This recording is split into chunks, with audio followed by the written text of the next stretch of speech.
నమస్కారం ప్రజలారా.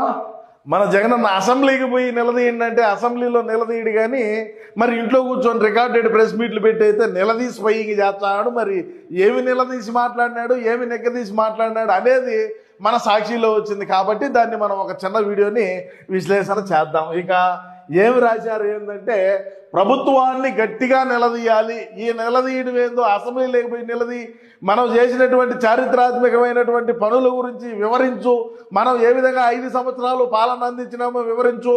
కూటమి ప్రభుత్వం ఎక్కడైనా తప్పులు చేస్తూ ఉంటే మీరు ఇటువంటి తప్పులు చేస్తున్నారు, మేము చేసినట్టు మీరు పని చేయండి, మా పాలన ఏ విధంగా రాష్ట్రంలో ఉండేటువంటి ప్రజానీకానికి ఆ విధంగా అనిపించింది అప్పట్లో అని చెప్పు.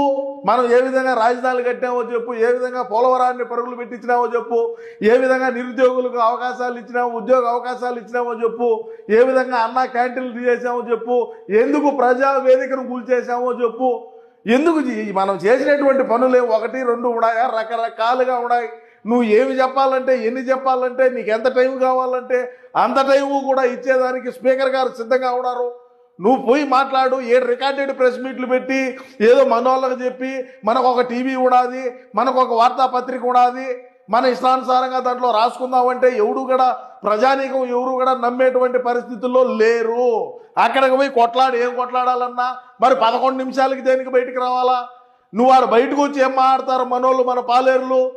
మాకు మైక్ హీరో అని ఎందుకు హీరో? ఎవడు హీరో? మీరు అడిగితే కదా, ఉంటే కదా, సభ స్టార్ట్ అయ్యేదాకా మనం ఉంటే కదా మనల్లో గట్టిగా నిలదీయాలంట. ఏం అసెంబ్లీలో నిలదీచ్చేమే ఇలా ఎందుకు ఈ కోతలన్నీ?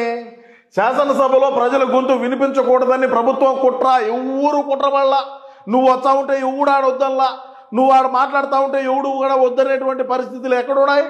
నువ్వు మాట్లాడాలా, నువ్వు అసెంబ్లీకి రావాలనే వాళ్ళు అనుకుంటున్నారు. వాళ్ళే వద్దనలేదే.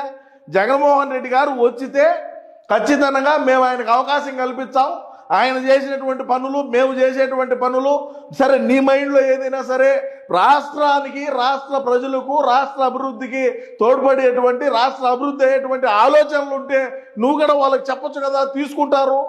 అదిలే మనకంత దమాకాడిది ఎందుకు ఊరికే అవులే కోతలన్నీ.